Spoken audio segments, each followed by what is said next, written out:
오늘은 하나님이 부모를 공경하라고 명령하시다 라는 제목으로 말씀의 은혜를 나누도록 하겠습니다. 5월 8일 어제였네요. 한국에서는 어버이날이었죠. 일본과 미국에서는 5월 둘째 주 일요일 오늘입니다. 어머니의 날. 6월 셋째 주 일요일이 아버지의 날입니다. 이 어버이날, 아버지의 날, 어머니 날, 이 제정된 이유는 무엇일까요? 부모의 은혜를 기억하고 감사하라는 의미가 있을 것입니다. 그날만 기억하고 감사하라는 것이 아니라 항상 부모님의 은혜를 잊지 말도록 하라는 의미가 있을 것입니다. 일본에는 효도와 불조심, 이 효도와 불조심은 때가 늦으면 후회 막심한 일이라는 속담이 있습니다. 이렇듯이 효도도 해야 할 때가 있다는 것입니다. 효도를 받으려고 부모는 기다려주지 않습니다. 하나님은 출애굽한 후에 이스라엘 백성들에게 반드시 지켜야 할 십계명을 주셨습니다. 그 십계명에서 5번째 계명으로 주신 것이 바로 부모를 공경하라는 것입니다. 그래서 우리는 부모님을 공경해야 합니다. 그러면 우리가 왜 부모를 공경해야 하며 어떻게 하는 것이 부모를 공경하는 것인지 오늘 말씀을 통하여 성경적으로 살펴보고자 합니다. 아멘. 저번 주부터 한강 의대생 실종 사건이 큰 이슈가 되었습니다. 한밤중에 친구와 한강공원에서 술을 마시러 나간 아들이 5일이 지나서 싸늘한 죽음으로 발견된 것입니다. 여러 가지 미심쩍은 부분이 남아있고 섣불리 누가 범인이라고 단정하기 힘든 상황이 되어서 청와대 청원에도 30만 명 이상이 동의하고 있는 것으로 알고 있습니다. 저는 그 사건을 보면서 하나뿐인 아들을 잃어버린 아버지의 그 아들에 대한 사랑이 마음의 한편으로는 깊은 감동으로 또 한편으로는 정말로 그 똑같은 부모로서의 안타까움으로 남아있습니다. 아들을 얼마나 사랑하고 있는가를 보면서 제 자신이 부끄럽기도 하였습니다. 5일 발인식을 했는데 아버지의 아들에게 보내는 편지를 제가 잠깐 소개하고자 합니다. 아들 이름이 정민이었는데, 정민아, 너는 하늘이 내려주신 선물이었다. 내가 착한 너를 얻으려고 아무것도 한 게 없기에 넌 늘 선물이라고 생각했다. 내가 우리에게 왔다 간 기간이 21년밖에 안 돼서 너무 서운하지만 너무나 많은 것을 주었고 우리 부부에게 인생은 살아갈 만한 것임을 알려주었고 행복이라는 것이 무엇인지를 알려주었다. 지금의 이별이 너무 아쉽지만 언젠가 다시 만날 것을 알기에 이제 너를 보내주려 한다. 우리는 늘 너와 함께 할 거고 널 그리워할 거야. 다시 만날 그날까지 잘 있을게. 엄마는 걱정하지 마. 아빠 믿지? 사랑한다. 자식에 대한 사랑과 아쉬움이 구구절절 담겨져 있어서 이 같은 부모로서 마음이 너무나도 아팠습니다. 부모의 자식에 대한 사랑은 말로 표현할 수 없음을 다시금 느끼게 해주고 있습니다. 오늘날 이 아버지의 존재가 많이 어떻게 보면 존재가 많이 다운된 상태였는데 많은 아버지들이 이 사건을 보면서 진정한 아버지의 마음이 어떤 건가 부모의 마음을 새롭게 새겨보는 계기가 되었을 거라고 생각이 듭니다. 우리나라는 예로부터 부모에게 효도를 하는 것을 최고의 미덕으로 여겨왔습니다. 또 그것을 가르쳐 왔어요. 그래서 조선시대를 보면 효녀상 또 효부상이라고 해서 나라에서 큰 상을 하사하고 기념비도 세워주었어요. 요즘에는 부모에게 효도를 잘한다고 상을 주는 것을 못 봤어요. 물질주의와 개인주의로 인해 부모에 대한 효에 대한 의미가 많이 퇴색되어 가고 있는 안타까운 마음이 있습니다.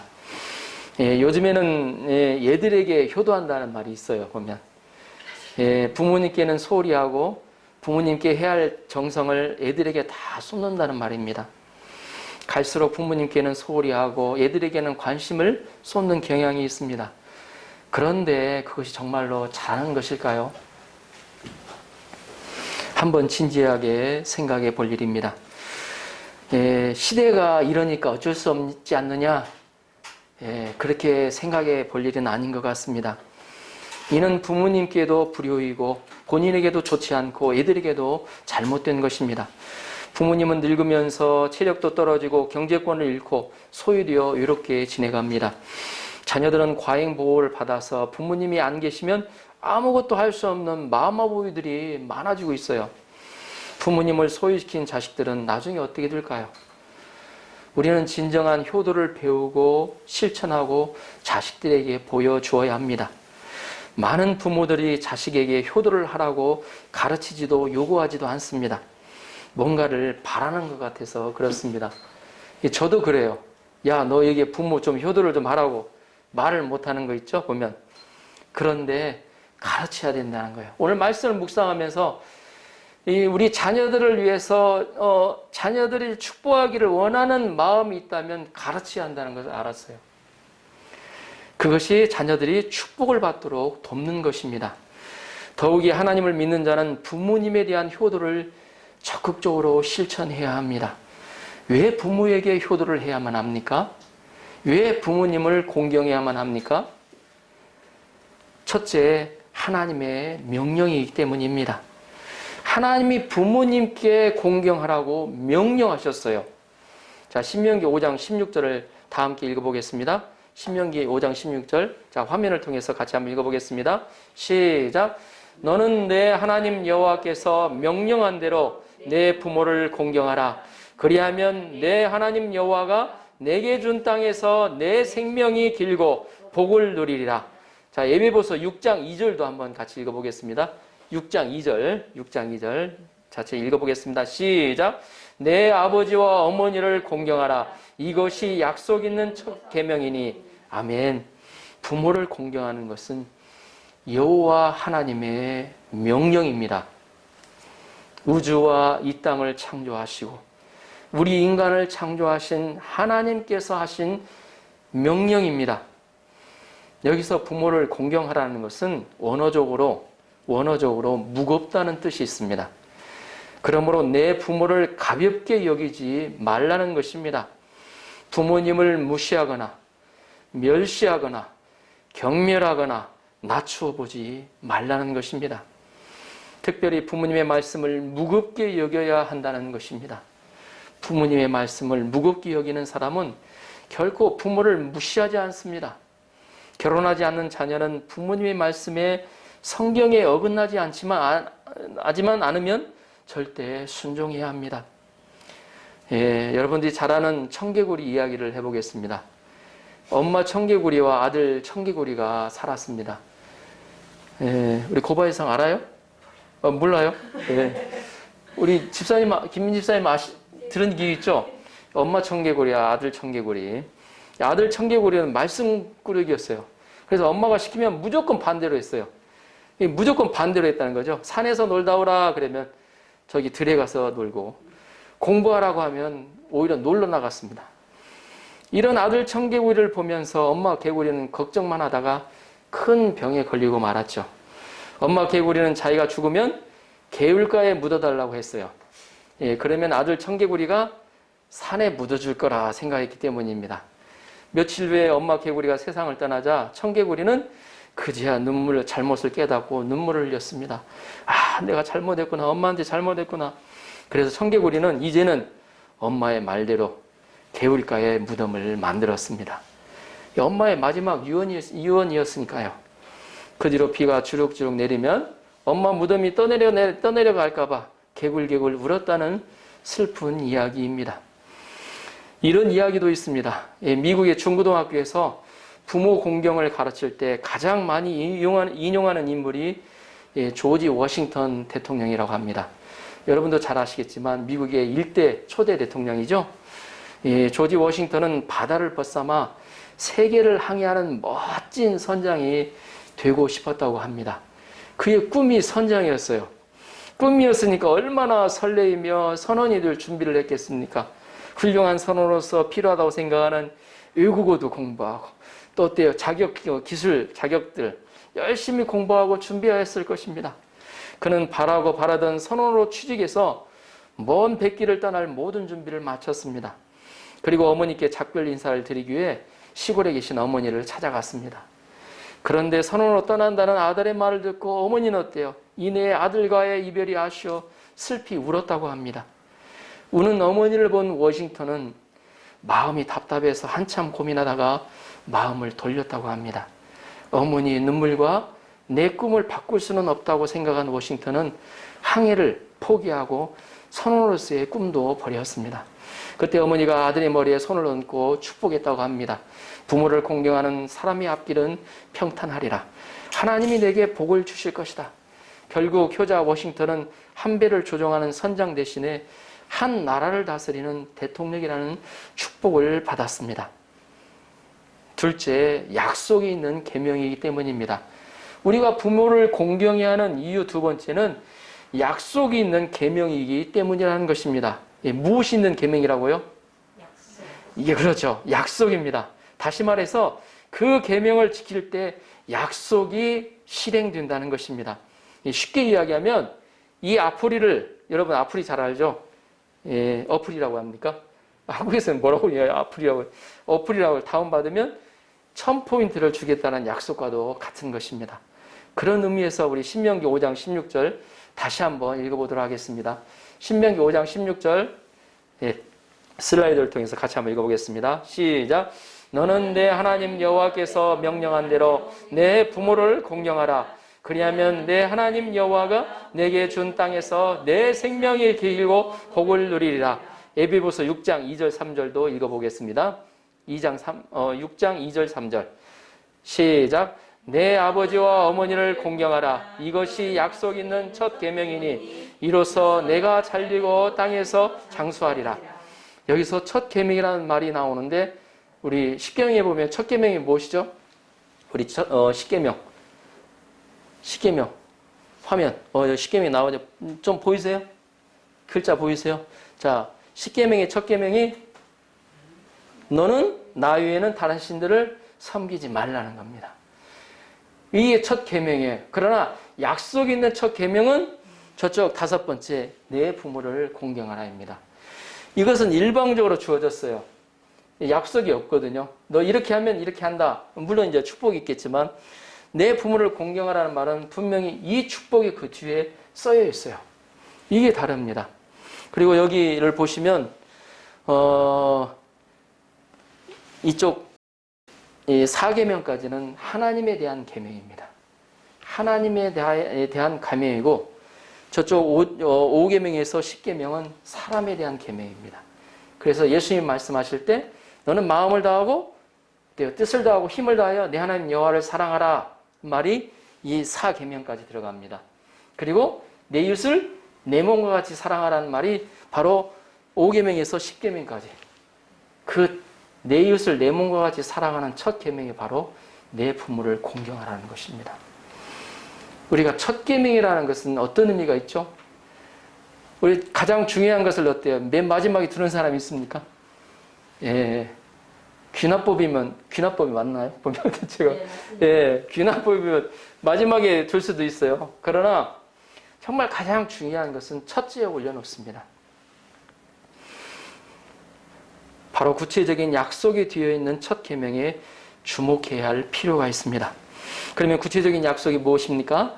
받은 땅에서 내 생명이 길다고 하였고 네가 잘되고 복을 누린다고 하였습니다.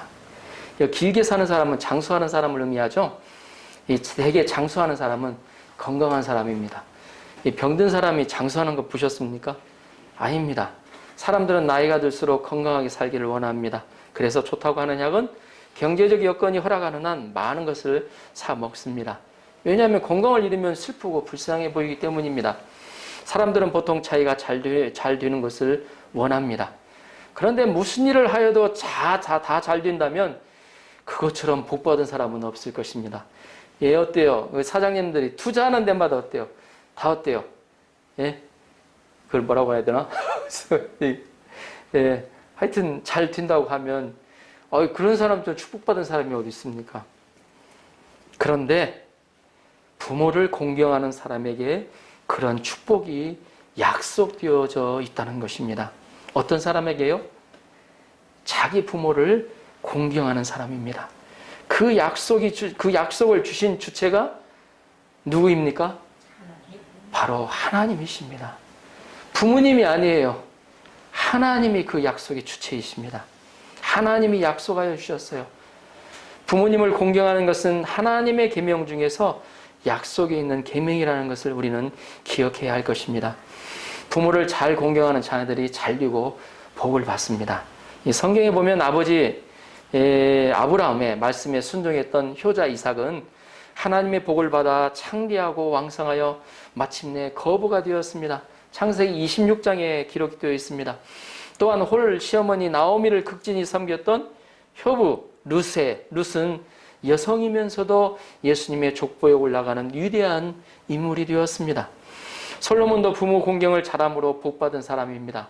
열왕기상에 보면 이렇게 적어져 있습니다. 왕이 일어나 영접하여 절한 후에 다시 왕자에 앉고 그의 어머니를 위하여 자리를 베푸니 그가 그의 오른쪽에 앉는지라 말씀하고 있는 것을 보면 솔로몬 또한 부모를 정말로 잘 공경했던 효자였음을 알 수가 있습니다.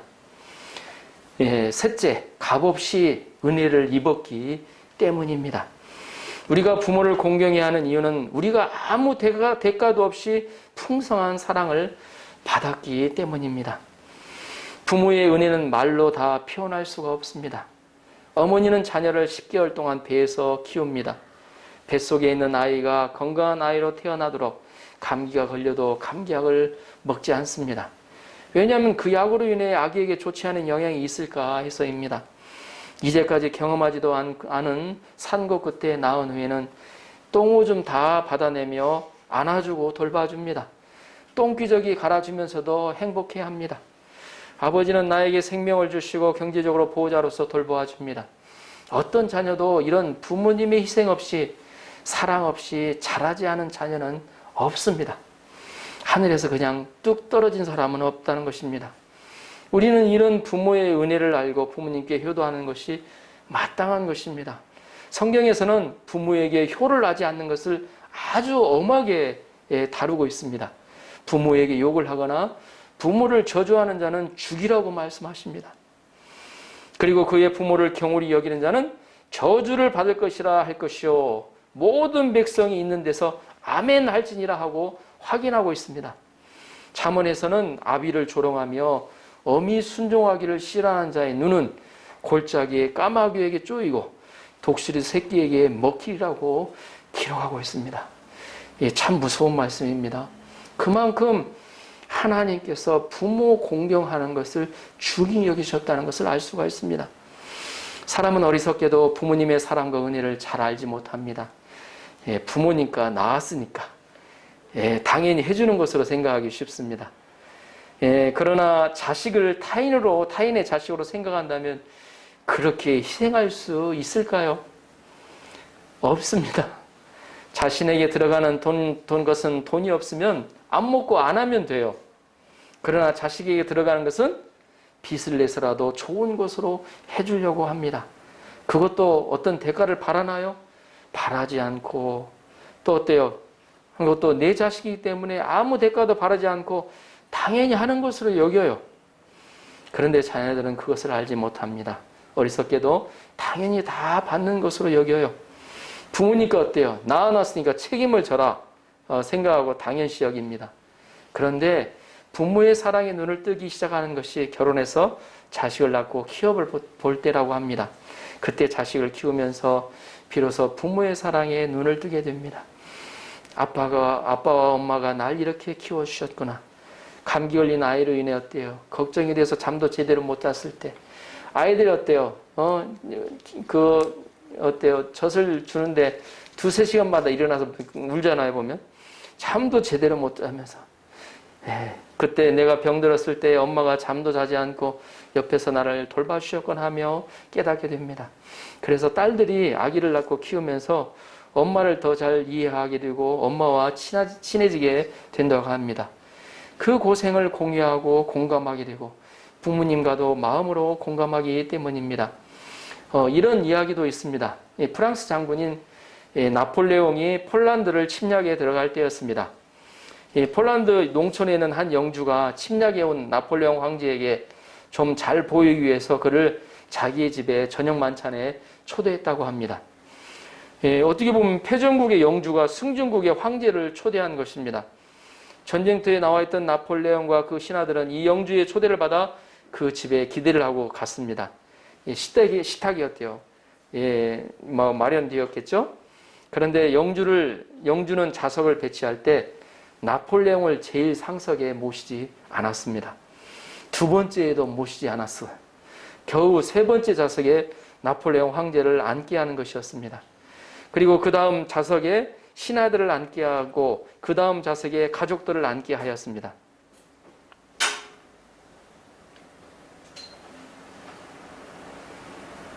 나폴레옹은 화가 머리끝까지 났지만 체면상 말을 안 하고 있을 때 옆에 있던 신하가 화를 내며 그 주인에게, 영주에게 항의를 했다고 합니다. 우리 대제국의 황제를 이렇게 대할 수 있는가? 대우할 수 있는가? 그러자 주인이 그 영주가 이렇게 대답했다고 합니다.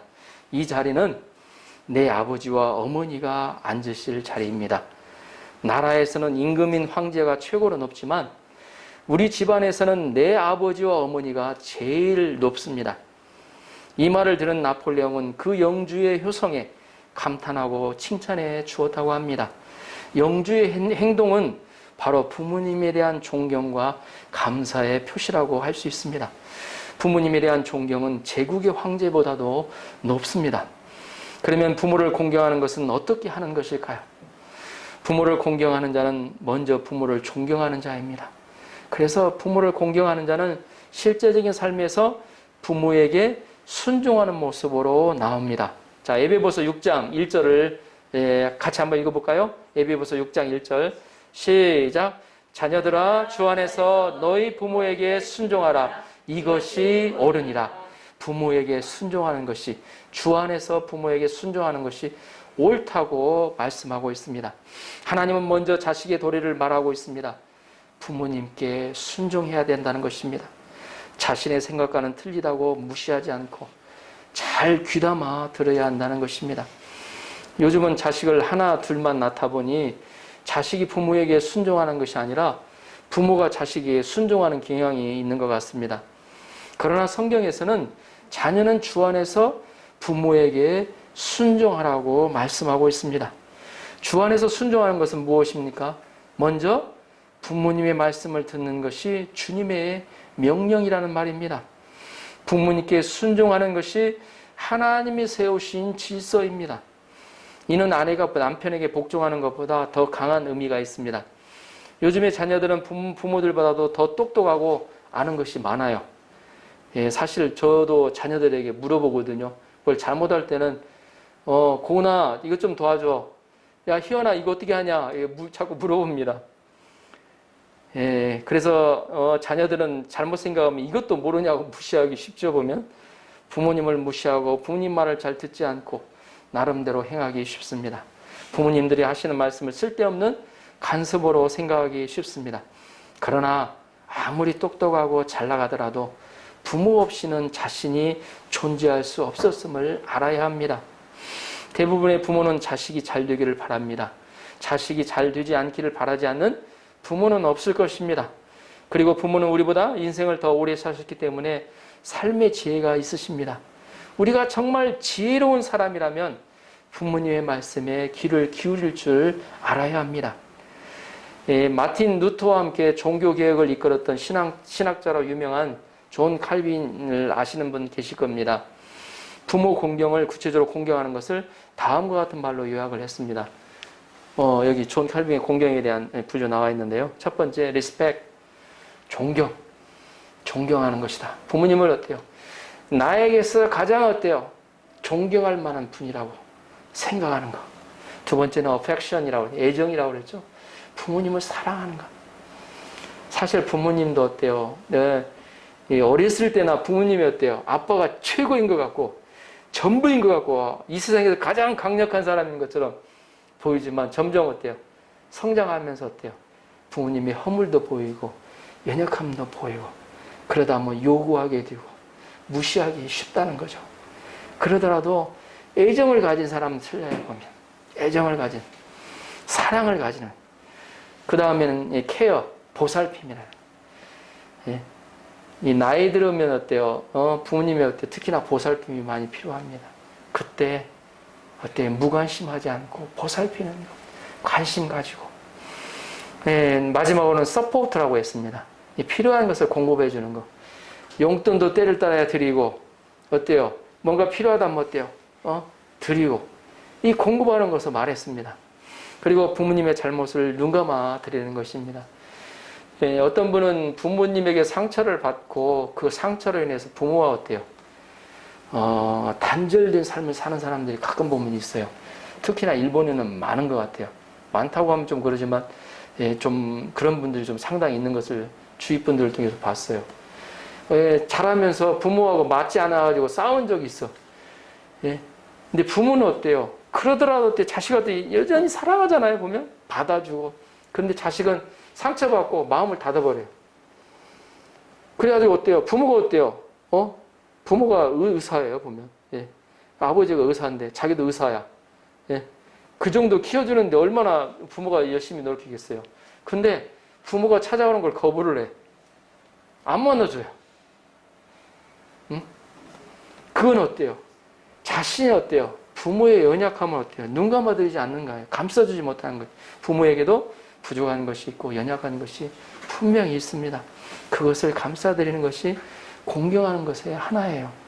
더구나 예수님의 사랑을 덧입은 우리는 부모님의 연약함과 허물도 감싸드려야 되겠습니다. 예수님도 부모님께 효도하는 삶을 사셨습니다. 나사렛이라는 가난한 동네에서 사시면서 목수일로 부모님을 도왔어요. 십자가의 죽음 앞에서는 슬퍼하는 어머니를 제자 요한에게 부탁하시는 장면도 나옵니다. 그리고 하늘에 계신 하나님께 마음을 다하여 효도를 하십니다. 예수님은 내 아버지께서 하라고 하신 일을 다 이루어 드리고자 최선을 다하십니다. 결국에는 십자가의 고통 가운데서도 죽기까지 철저히 아버지의 뜻에 온전히 순종하시는 모습을 보여주십니다. 우리의 진정한 부모님은 바로 여호와 하나님이십니다. 우리의 부모님이라고 계속 올라가다 보면 첫 번째 어때요? 하나님이 왔기 때문에 우리는 하나님의 형상으로 지음받은 하나님의 자녀들입니다. 그 하나님은 우리의 죄와 허물을 위해 하나밖에 없는 자식을 아끼지 아니하시고 다 내어주신 분이세요. 이 세상이 많이 타락했다 하더라도 자식에 대한 부모 사랑은 그만큼 많이 타락하지 않은 것 같아요. 제가 보기에는. 그 사랑의 어떤 형상이 남아있어요. 그걸 어떻게 쭉 올라가다 보면 하나님의 자녀에 대한 사랑 알 수가 있는 거죠. 그 하나님은 우리의 죄와 허물을 위해 하나밖에 없는 자식을 아끼지 아니하시고 다 내어주신 분이십니다. 그로 인해 죄와 죽음에서 구원하시고 영원한 하나님 나라를 약속하여 주신 분이십니다. 예, 결론적으로 예로부터 한국은 동방예의지국으로서 효를 중요한 덕목으로 지켜왔습니다. 하나님은 약속이 있는 첫 계명으로 부모를 공경하라고 명령합니다. 부모에 대한 공경은 하나님이 원하시는 것이요 자신이 잘되고 축복받는 길인 것을 알아야 합니다. 저희가 부모에 대한 공경을 잘 실천해 나갈 수 있기를 기도합니다.